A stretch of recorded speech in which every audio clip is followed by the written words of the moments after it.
네, 감사합니다. 오늘 신년 말씀 따로 다른 본문을 정하지 않았고요.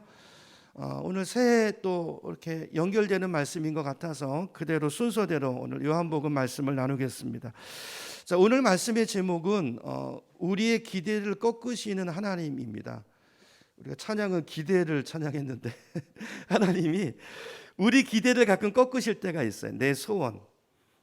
근데 그 소원이 하나님 마음의 뜻에 맞는 소원이라면 꺾으실 리가 없겠죠. 때로 우리 소원이 잘못됐을 때가 있어요. 방향이 잘못될 때가 있는데 그때는 이제 하나님 우리를 꺾으시는데 이제 오늘 본문에 그런 내용들이 나옵니다. 자, 오늘 말씀을 통해서 우리의 소원이 주님 뜻에 맞춰지는 그런 결단과 소원이 있는 예배가 됐으면 좋겠습니다. 자, 우리 주변에 보면 교회 생활을 잘 하시다가 갑자기 이제 교회를 안 나오시거나 어떤 경우는 아예 신앙생활을 접는 믿음 생활을 그냥 끝내버리는 이제 이런 분들이 이제 가끔 있는 것을 보게 됩니다. 자, 왜 이런 일이 생길까? 왜 그럴까요? 왜 교회 잘 다니고 신앙생활 잘 하던 사람이 어느 순간 교회랑 멀어지고 하나님과 멀어지게 되는 걸까요? 자, 많은 경우에는 하나님에 대한 실망 때문이라고 생각합니다. 사람에 대한 실망도 있지만 교회에 대한 하나님에 대한 실망도 있는 것 같아요.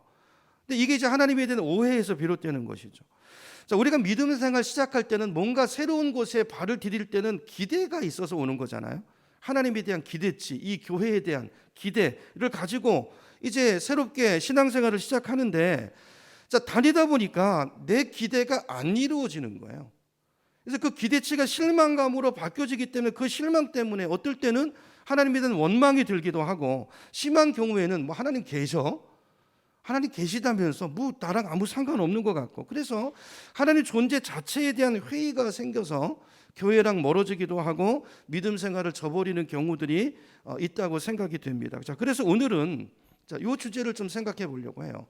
자, 왜 하나님께서는 때로 우리 기대치를 꺾으시는 걸까? 왜 실망을 체험하게 하는 걸까? 근데 사실은 이 과정을 통해서 우리 신앙이 바로 돼가는 거예요. 그렇죠? 바로 잡혀져 가는 것입니다. 자, 오늘 그 이유에 대해서 좀 생각해 보려고 합니다. 자, 하나님은 우리 눈에 보입니까? 안 보이잖아요. 그렇기 때문에 하나님께서는 당신이 어떤 분이신가를 계시해서 보여주셔서 나타내 주셨는데 그 최종적으로 예수님을 보내주셨어요. 자, 우리가 하나님을 알려면 성경을 읽어야 돼요. 성경이 하나님에 대한 말씀이니까 그 다음에 예수님을 알아가셔야 돼요. 예수님. 그러니까 예수님이 어떤 분인가가 바로 하나님이 어떤 분인가를 보여주는 그게 이제 예수님이 이 땅에 오신 목적 중에 하나이기 때문에 그렇습니다. 자, 그래서 우리가 예수가 누구인가? 여러분, 우리 신앙생활에 계속되는 질문이어야 합니다. 설교를 들으시면서 여러분 성경 공부를 하시면서 여러분의 모든 질문은 예수 그는 누구인가?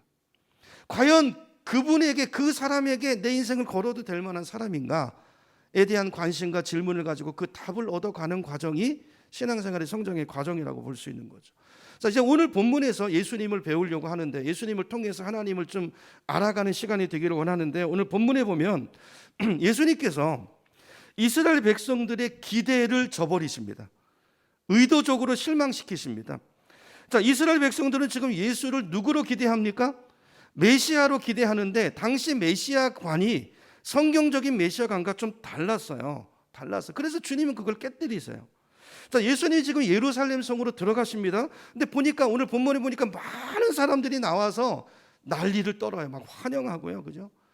막 그냥 종려나무 가지를 흔들면서 막 그냥 환호성을 지르면서 막 그러는데 13절 가보세요. 13절 보면 종려나무를 가지고 나왔죠. 종려나무 가지 막 흔들면서 호산나 외치면서 우리를 구원하소서 그 말이죠. 우리를 구원해 주세요.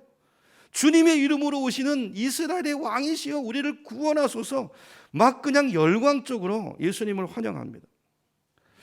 여러분, 이들이 흔들었던 종려나무 가지는요, 이게 역사적인 배경이 있어요. 배경이 예수님이 오시기 전 약 160년, 170년 전에 마카비라는 사람이 있었는데 마카비가 혁명을 일으킵니다. 봉기를 일으켜가지고 이스라엘의 독립을 잠깐 가져왔을 때가 있었어요. 잠깐 시기가 있었는데 그때 성공한 것처럼 보였을 때 백성들이 그 사람을 형제들을 향해서 우리를 해방시켜준 메시아다 구원자다 이래가지고 그때 들고 나왔던 게 이 종려나무 가지. 그거 갖고 와서 막 흔드는. 자, 예수님이 오시는데 요걸 또 가지고 흔들었다는 게 뭘 말하는 겁니까? 예수에 대한 기대치를 말하는 거예요. 백성들이 예수를 어떤 사람으로 기대하는 거예요? 어떤 분으로? 마카비는 실패했지만 그게 아니고 그는 실패한 진짜 이분이 진짜 그것을 성취해 줄 분이다. 드디어 우리를 그 로마 압제로부터 구원해 줄 예수를 독립투사로 본 거예요. 독립투사. 자유의 투사, 우리의 왕, 해방자가 나타났다는 이런 기대감을 가지고 종려나무와 가지를 들고 나와가지고 열광적으로 환영을 하고 있는 것입니다. 자, 이런 그들의 기대에 대해서 예수님이 어떻게 부응하시냐면요, 14절입니다. 10절을 가보시니까요, 뭘 타시죠? 어린 나귀를 붙들어 타세요. 원래 이스라엘 사람들은요, 전쟁 때는 말을 탑니다. 평화 시기에 나귀를 타요. 여기 예수님께서 상징적인 거예요. 예언의 성취기도 하지만 상징적.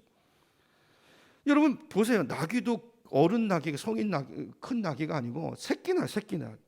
이런 나귀는 종종 걸음을 걷거든요. 이렇게 총총총총 걸어요. 보셨나요? 다리도 짧아가지고요. 쇼다리예요. 그래가지고 그게 또 새끼잖아요. 생각해 보세요. 새끼 나귀를 탔으니까 예수님의 발이 거의 땅에 질질 끌려요. 얼마나 그 모습이 우스꽝스럽겠습니까? 이게 독립투사의 모습입니까? 우스꽝스럽잖아요. 균형도 안 맞고 새끼 나귀를 타고 종종 들어오는데 그 모습이 우습기도 하고 초라한 모습으로 들어왔어요. 이스라엘 백성들은 예수님을 누구로 기대했다고요? 자기들을 그 센 로마 제국의 압제로부터 건져줄 강력한 투사의 이미지를 가지고 그런 메시아를 기대했는데 예수님은 정반대로 어린 나귀를 타고 우스꽝스러운 모습으로 그렇게 예루살렘 성에 입성에 들어오셨다는 거예요. 여러분, 나귀를 타신 것이 주는 던지는 메시지가 뭘까요? 나는 너희들이 기대하는 투사가 아니라는 거예요. 나는 전쟁을 지배하는 왕이 아니고 나는 평화의 왕으로 왔다는 것입니다. 나는 너희들이 기대하는 너희 민족을 세워줄 민족의 메시아로 온 것이 아니라 나는 만왕의 왕으로 평화의 왕으로 이 땅에 왔다는 것을 주님이 이 장면을 통해서 말씀하고 계시는 거예요. 너희들은 너희들의 그 울분을 풀어줄 투사로서의 메시아를 기대하고 나를 환영하지만 너희 기대와 나는 다른 목적을 가지고 왔다는 것입니다. 그 증표로 나귀를 타셨다는 거죠. 근데 예수님의 제자들도 이걸 깨닫지 못했어요. 16절 가보세요. 16절에 가보면 제자들은 처음에 이 일을 깨닫지 못했다가 예수님께서 영광을 얻으신 후에야. 여러분, 여기 영광도요, 이게 보세요. 우리가 생각하는 영광은 뭐죠? 우리가 생각하는 영광은 올라가는 거잖아요. 하나님이 생각하는 영광은 내려가는 겁니다. 여기서 말하는 영광은 십자가. 그 뒤에야 예수에 대해서 기록된 것임과 사람들이 예수님께 대해서 이렇게 한 것임을 생각났더라 그랬어요. 지나고 나서야 이게 그거였구나. 이게 이유가 있었구나. 예수님께서 그때 그게 예언의 성취구나. 예수가 진짜 메시아구나. 이걸 깨닫게 됐다는 것입니다. 이게 다 이제 구약 성경의 스가랴에서 예언된 말씀이잖아요. 오늘 본문에도 인용이 돼 있고, 이분은 나중에 오실 그리스도에 대해서 스가랴라는 예언자는 예수님 탄생하시기 400~500년 전에 활동했던 선지자인데요. 그 전에 500년 전에, 이사야는 700년 전에 메시아를 예언했어요. 그 예언이 그대로 성취하는 모습으로 예수님이 오셨다는 거예요. 이것도 이제 증거죠. 이분이 진짜 메시아라는 증거잖아요. 자, 이스라엘 백성들은 저 반복해서 말씀드리지만 자기들의 기대. 여러분 예수님은 어떤 분으로 보십니까? 우리도 그럴 수 있어요. 예수님을 내 기대치, 그분에 대한 여러분 기대가 있죠. 그 기대치를 이루어 주실 분으로 보고 계시다면 그 기대치를 주님께서 때로는 여지없이 무너뜨릴 때가 있다는 것을 염두에 두시기 바랍니다. 예수님은 나의 하나님으로 오신 것이 아니고 나의 하나님이시지만 동시에 이분의 하나님이시고, 하나님, 저 인간이 좀 잘못됐으면 좋겠어, 이런 내 기대라면 그 기대가 들어질까요? 나의 하나님이지만 그분의 하나님인데. 이거예요. 이거 이스라엘 백성들의 기대가 잘못된 기대는 이거죠. 그들만의 주님이 아닙니다. 예수님은 정말 크신, 우리가 이 땅이 담을 수 없는 만왕의 왕이시고 창조주신 하나님이, 그 크신 평화의 왕이 오셨는데 이스라엘 백성들은 기껏 자기 나라의 왕이 돼서 자기 민족의 권익을 보호해줄 그런 분 정도로 주님을 기대하고 있으니까 주님께서 그 기대를 맞춰주실 수가 없는 것이죠. 우리 기대가 이럴 수 있다는 거예요. 여러분, 오늘 소원 이제 여러분 기도 카드 적으실 때 여러분, 내 기대가 정말 이게 하나님 뜻에 맞는 기대인가, 기도 제목인가를 좀 염두에 두시고 오늘 말씀 설교 들은 후에 하나님 주신 영감을 따라서 좀 이 기대를 좀 바꿔나가고 이 기대치를 좀 하나님의 수준에 좀 맞춰서 하나님이 야 정말 내 마음에 맞다 이 기도 제목 보니까 이런 우리의 신앙의 성숙이 있으면 좋겠어요.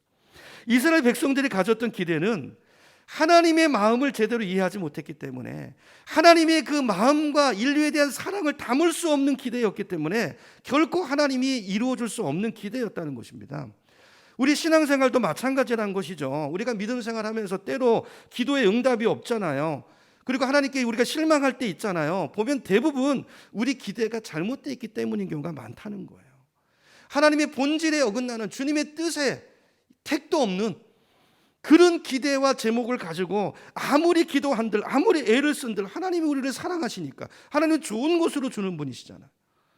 그 기대를 이루어주지 않는다는 것입니다. 저는 결혼 생활에서 문제를 겪으시는 많은 부부들이 기도하잖아요.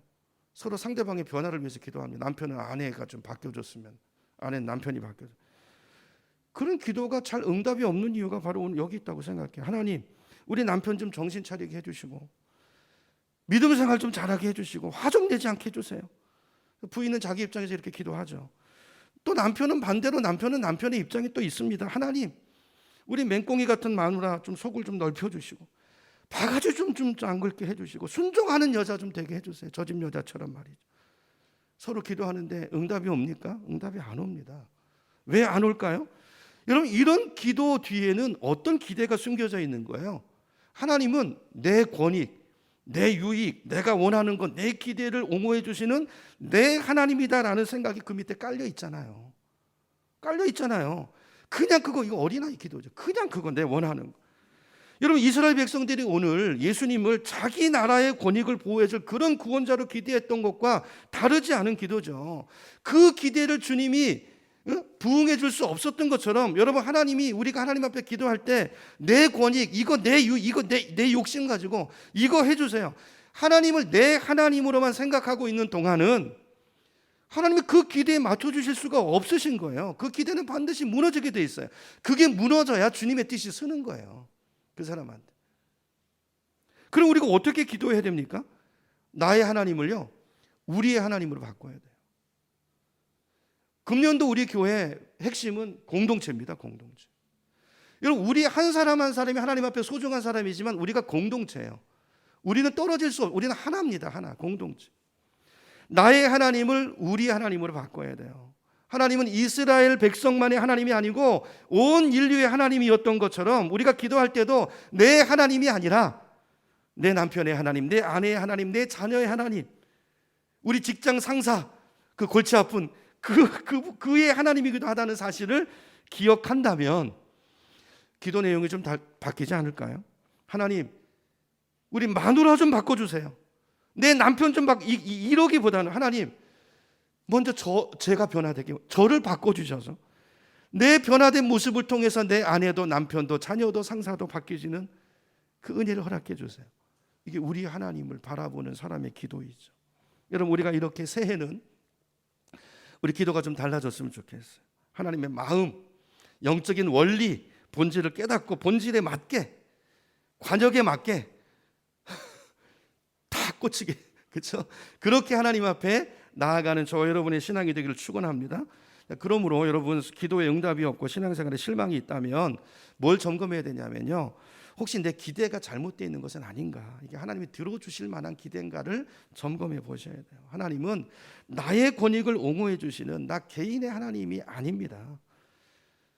하나님이 바쁘세요. 여러분, 대통령 듣고 얼마나 청원이 많이 올라가요. 그거 어떻게 하겠어요? 그거 보기도 힘들잖아. 하나님은 뭐 전능하시니까 뭐 그래 바쁘실 일은 없지만 그래도 하나님은 전체를 생각하시고, 우리는 그 순간만 보지만 내 인생의 전체를 생각하시고 하나님은 깊으세요. 그분은 오르십니다. 나보다 나를 더 잘하십니다. 나에게 가장 좋은 것으로 주십니다. 아멘. 이게 우리 믿음인 거예요. 이 믿음이에요. 그래서 하나님, 먼저 나를 바꿔주세요. 그리고 내 아내를 변화시켜주세요. 하나님, 먼저 내가 새로워지기를 원합니다. 나로부터 변화가 시작되기를 원합니다. 그리고 내 주변이 달라지게 해주세요. 이렇게 나의 하나님이 우리의 하나님이 되고 우리 주님은 투사가 아니고 평화의 왕이시라는 것을 우리가 알 때, 우리 삶의 자세가 달라지고 우리 신앙생활에 성숙이 오고 우리 신앙생활에 기쁨이 임하는, 응답이 임하는 역사가 있게 될 줄로 믿습니다. 여러분, 하나님은 좋으신 분이세요. 결코 우리를 실망시키시는 분이 아닙니다. 우리 기도를 저버리시는 분이 아니세요. 나한테 문제가 있는 거예요. 우리가 주님의 뜻을 알고 본질에 맞는 기도만 한다면 하나님은 반드시 기다리고 계세요. 보따리 싸놓고. 그죠? 아이고, 그래 네가 그거 구하는구나. 그래 내가 얼른 주시고, 우리의 기대를 채워주시는 그 선하신 하나님을 여러분 만나시고 체험하시고 그 기쁨을 누리시는 금년이 되기를 축복합니다. 자, 이스라엘 백성의 기대는 이렇게 잘못된 기대였기 때문에 실망할 수밖에 없었다는 거예요. 이 얘기를 지금 여기까지 지금 제가 드리는 것입니다. 자, 그래서 이제 예수님께서는 이제 나귀를 타고 기대를 꺾으시고, 그게 아니고 이제 시청각으로 이렇게 입성을 하시는데, 하여튼 온 나라 전체가, 도시 전체가 법석을 떨었어요. 근데 여기 모인 사람들은 예루살렘 도성에 사는 주민들이 아니죠. 그렇죠? 명절을 지키기 위해서 여러 지방에서 온 사람들인데, 자, 이 사람들은요 그동안에 예수님이 누군가를 봤어요. 예수님이 기적을 봤고, 얼마 전에 우리가 봤던 죽은 나사로를 살리시는 기적을 봤기 때문에 야, 예수님에 대한 인기는 하늘을 찔렀습니다. 대단했어요, 정말. 그래서 이제 19절로 가보세요. 바리새인들이 이 분위기 속에서 뭐라고 말하냐면, 19절에 보니까 보라, 온 세상이 저를 따른다 이렇게 말합니다. 이젠 다 틀렸다. 예수를 죽이려고 이제 그 막 모의를 꾸미고 그랬는데, 봐라, 세상이 다 따른다. 이젠 다 틀렸다. 끝났다. 자, 이런 와중에서 헬라 사람들이 예수님을 찾아와요. 우리가 좀 이 선생님을 뵙기를 원한다. 기적을 본 사람도 있고 들은 사람도 있고 만나고 싶다. 헬라 사람들이, 이 빌립이 헬라 이름이잖아요. 그러니까 같은 이름, 말이 통하니까 빌립에게 먼저 와서 말을 건네죠. 그러니까 빌립이 또 안드레를 찾아가서 함께 가서 이제 예수님에게 말을 전합니다. 자, 근데 이방인들이 이렇게 예수님을 만나러 찾아왔다는 이 사실이 예수님에게 큰 감동을 줬던 것 같아요. 그래서 23절로 가보면 예수님 이런 말씀을 하세요. 인자는 당신을 가리키는 거죠. 인자는 평화의 왕을 말하는 거예요. 다니엘이 본 환상을 보면 거기 막 맹수들이 나오잖아요. 그 당시 정권들을 묘사하는 그 상징이거든요. 그렇게 폭력으로 압제로 누르는, 그게 아니고 이제 마치 인자가 인자, 사람 같은 존재가 나타나서 인격적으로 사람답게 인간 대접하고, 요 상징을 인자로, 그분이 이제 예수님 평화의 왕이시라는 얘기. 자, 인자가 영광을 받을 때가 왔다, 이런 말씀을 하세요. 여러분, 이 말이 지금 요 문맥에서 보면 옆에 있는 사람들한테 어떻게 들렸을까요? 지금 다른 기대를 갖고 있잖아요. 그런데 보니까 예수님 영광을 받을 때가 왔대요. 이 사람들이 말하는 영광은 뭡니까? 뭔가 뒤집어 엎는 거잖아요. 뭔가 정권을 잡는 거잖아요. 그러니까 막 기대감으로 가슴이 부풀었겠죠. 그렇죠? 이 말이 이렇게 들렸을 거예요. 예수님의 말이, 내가 이제 드디어 왕이 될 때가 왔다. 너희들의 꿈을 이룰 때가 왔다. 이렇게 들린 거예요. 이야, 드디어 이제 저 정권이 무너지고 정말 우리나라가 시작되는구나. 이제는 정말 인간다운 인자, 이분이 왕이 돼서 인간다운 정권이 서고 하나님의 나라가 이루어지겠구나. 이제 거기서 또 자기들이 한 자리 차지할 기대감으로 막 부풀었을 거예요. 예수님은요, 이 기대감도 무너뜨리십니다. 우리는 영광 그러면 잘 되는 거잖아요. 높아지고 성공하는 거. 근데 예수님에게 영광은 십자가였어요. 십자가. 여러분, 23절에 인자가 영광을 받을 때가 왔다. 그러면 24절로 가보세요. 뭐라고 말씀합니까? 내가 진실로 말한다. 밀알 하나가 땅에 떨어져 죽지 않으면, 자, 영광인데 죽음을 얘기하세요. 죽지 않으면, 그러니까 예수님이 하실 일은 뭐예요? 예수님의 영광은 뭐예요? 죽는 거예요. 많은 영혼을 살리기 위해서 내가 밀알이 돼서 죽을 때가 왔다, 그 말이거든요. 예수님은 십자가를 말하고 계시는. 여러분, 우리가 하나님과의 관계 속에서 실망하는 이유가 뭡니까? 바로 이 차이예요. 우리는 내 영광을 구하고 잘 되기를 원하고 성공하기를 원하는데, 하나님의 기대는 뭐냐면요, 영적인 원리는 뭐냐면요, 죽어야 십자가가 있어야 부활이 있는 거예요. 아멘이십니까? 하나님의 영광은 반드시 십자가 뒤에 와요. 주님의 나라는 반드시 죽음, 희생 뒤에 오는 나라예요. 여러분, 이 땅에도 원리가 똑같죠. 여러분, 희생 없이 되는 거 없습니다. 우리는 희생 없이 뭘 얻으려고 하지만, 아니, 그런 영광은 없어요. 그건 하나님의 법칙이 아니에요. 그렇기 때문에 여러분, 우리가 생각해 봐야 돼요. 오늘 새해를 맞이하면서 우리 주변에서 내 삶 가운데 뭔가 희생 없이 내 삶의 어떤 영역이, 어떤 부분이, 어떤 성품이 죽지 않고 그러고도 성도가 될 수 있을까요? 여러분, 이렇게 말하고 이렇게 가리키는 분들은 가짜예요. 가짜라고 보시면 되는데 그런 거는 없습니다. 여러분, 영적인 법칙, 죽음 없는 영광 없어요. 없습니다. 옛날 수학에도 수학 왕도가 없다고 그랬잖아요. 과정이 다 필요하다는 것입니다. 여러분, 우리 삶 가운데 그러므로 하나님의 영광을 우리가 보려면 뭔가 내 삶 가운데 여러분 죽는 것이 있으셔야 돼요. 뭔가 버리는 게 있어야 되고 내려놓는 게 있어야 되고 희생되는 게 있어야 돼요. 그래야 영광이 와요. 그래야 진짜 구원이 오고 그래야 진짜 바로 예수를 믿는 것입니다.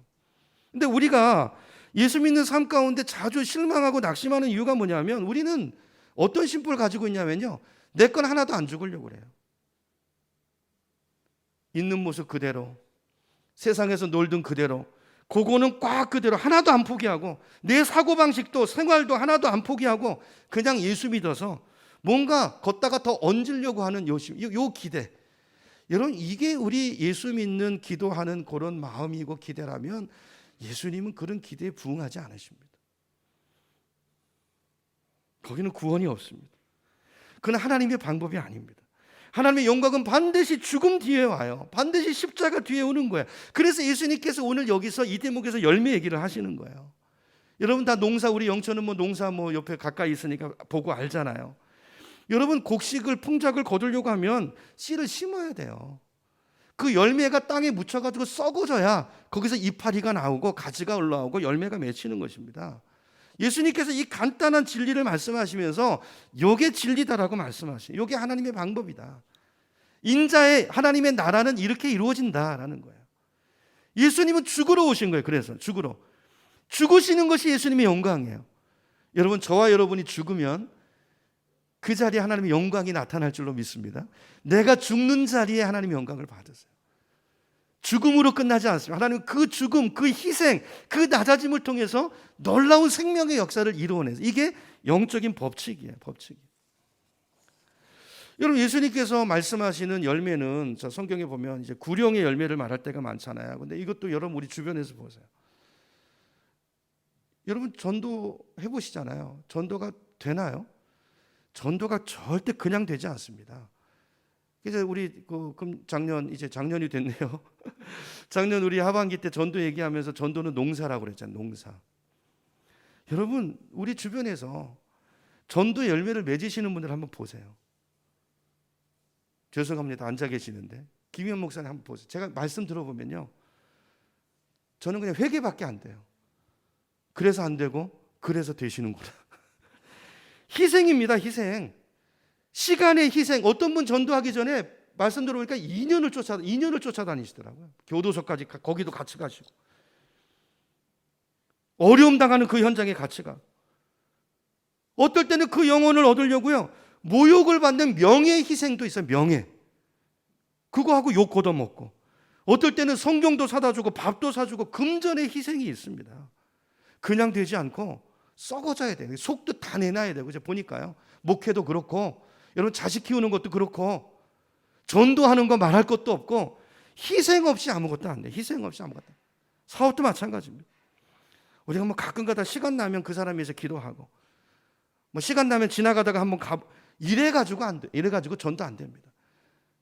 왜냐면요, 여러분, 마귀도 열심입니다. 걔네들은요, 우리가 이렇게 하려고 하잖아요. 그러면 막 전략회의가 벌어져요. 못 데리고 가려고. 근데 대충 시간 나면 기도하고 생각나면 한번 가서 한번 교회 나오라고 아무것도 희생 없이 잡아 끌고 이래가지고 전도 열매가 맺힐까요? 아니요. 전도 문이 닫힙니다. 저는 그렇게 해서 전도되는 경우를 한 번도 못 봤어요. 왜요? 영적인 법칙에 어긋나는 것이기 때문에. 여러분, 죽음 뒤에 영광이 있고 밀알 하나 떨어져서 썩지 않으면 열매를 맺지 못하는 것이 이게 하나님의 법칙이고 영적인 원리예요. 원리.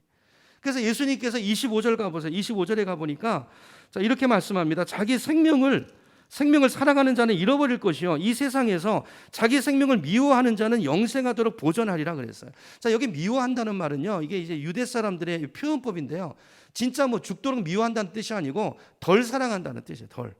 우선순위를 말하는. 여러분, 이게 보면 꼭 영적인 원리뿐 아니라 우리 삶의 원리에서는 똑같이 적용된다고 생각해요. 여러분, 우리 주변에 보면 이제 부부 사이에서도 사랑받기를 원하는 그런 아내들이 있잖아요. 그렇죠? 남편만 바라는, 그냥 거의 뭐 스토커처럼 친구들 만나는 것도 싫고 어디도 항상 같이 가야 되고 관심을 받기를 원하는, 나 좀 사랑해 주세요, 나만 봐주세요. 그러면 어떻게 될까요? 남편이 올까요? 나만 봐줄까요? 그래, 내가 너만 사랑할게, 그렇게 될까요? 대부분 거꾸로 가요. 거꾸로 갑니다. 애들 키우는 것도 똑같아요. 애들 키우는 것도 똑같습니다. 10대쯤 되면요, 이제 부모는 이제 애들이 걱정되기 시작해요. 10대쯤 되면 여자애들은 벌써 가슴이 뽕긋하게 올라오고, 그죠? 남자애들도 밖으로 뛰쳐나가기 시작하고, 막 음성도 변하고, 그죠? 막 이런 신체 변화들이 막 오잖아요. 그럼 이제 부모가 그 변화를 보고 걱정이 돼가지고 혹시 잘못된 친구 만나고 그렇게 될까봐 막 애들을 가두기 시작하죠. 그러면 더 밖으로 튀어나갑니다. 여러분, 오늘 이 원리가 우리 삶에 그대로 적용이 돼요. 사랑해 주세요, 사랑해 주세요. 그럼 점점 더 멀어집니다. 난 너랑 아예 도망가 버립니다. 이게 원리예요. 여러분, 하나님의 법칙은 뭡니까? 오늘 말씀을 보니까 자기 목숨을 사랑하는 자는 이룰 것이. 이 세상에서 자기 목숨을 미워하는 사람은, 헌신을 드리는 사람은 영생에 이르도록 그 목숨을 보존할 것이다 그랬어요. 보존할 것이다. 여러분, 오늘 말씀의 포인트가 뭡니까? 내가 자기중심적으로 내 행복과 내 거, 나만 봐주세요, 이렇게 내 유익을 추구하는 동안에는 그것이 얻어지지 않는다는 거예요. 하나님과의 관계에서도, 이웃과의 관계에서도 안 얻어진다는 것입니다. 잃고자 하는 자가 얻는다는 거예요. 포기해야 돼요. 그거를 나를 포기해야 돼요. 여러분, 그러면 어떻게 포기할까요? 여러분, 우리 욕망 자체가 나쁜 것은 아니거든요. 그러므로 우리가 포기한다는 것은 나의 모든 소원과 욕망을 포기하고 그것이 하나님의 소원으로, 그렇죠? 하나님의 욕망이 내 소원이 되고 내 욕망이 내 소원이 되는 단계, 이걸 이제 성경은 포기한다고 말씀하는 거예요. 아까 같은 예를 들어서 설명하겠습니다. 나의 배우자를 향한 내 소원, 처음에 뭐였어요? 내 기대는 저 사람을 바꿔달라는 거였잖아요. 그렇죠? 이 하나님을 알게 되면 부부관계에서 이 소원이 어떻게 바뀔까요? 내가 먼저 어떻게 하면 아내가 원하는 남편이 될까? 어떻게 하면 남편이 원하는 아내가 될까? 그렇죠? 이것이 내 가장 중요한 소원이 됐을 때 이게 뭐예요? 죽은 거죠. 포기한 거죠. 내 소원이 하나님의 소원으로 바꿔진 것입니다. 전에는 얼마나 내가 돈을 많이 버냐, 그게 소원이었는데 이제 그게 소원이 아니고 이제는 어떻게든지, 이제는 내가 하나님 주신 물질을 잘 관리해서 이웃을 돕고 하나님을 섬기고 내 가정을, 자녀들을 잘 키우는, 이것이 내 소원이 됐을 때 하나님께서 물질에 복을 주신다는 거예요. 자, 이게 하나님이 우리에게 주시는 복의 원리라는 것입니다. 그러니까 우리 소원이, 기대가 바뀌어져야 돼요. 하나님이 원하시는 대로, 이웃 사랑으로, 그렇죠? 내가 죽어지는 쪽으로 가야 되는 거예요. 우리 자녀를 키울 때도 우리는 내가 이루지 못한 꿈을 자녀를 통해서 이루려고 했을 때가 많잖아요. 많은 부모들이, 한국 부모들이요, 자녀들을 결혼시켜 놓고 마음고생해요. 그때부터 막 애를 타요. 그렇죠? 부모가 생각할 때는 며느리가 들어와가지고 내 아들 사랑을 뺏어갔다고 생각하는 거예요. 전에는 내 자녀가 내 생명이었는데, 내 인생의 목표였는데 실망하는 것입니다. 이걸 어떻게 얻을 수 있을까요? 내려놔야 됩니다. 이제는 자녀를 통해서 내 잃어버린 꿈을 이루려고 하는 것이 아니라 어떻게든지 자녀를 하나님이 원하시는 아름다운 자녀로 양육해서 떠나보내겠다는, 이것이 나의 꿈이 될 때 하나님께서 놀라운 우리 인생의 비전과 새로운 만족과 꿈을 주시고 우리 인생을 갖고 주신다라는 것입니다.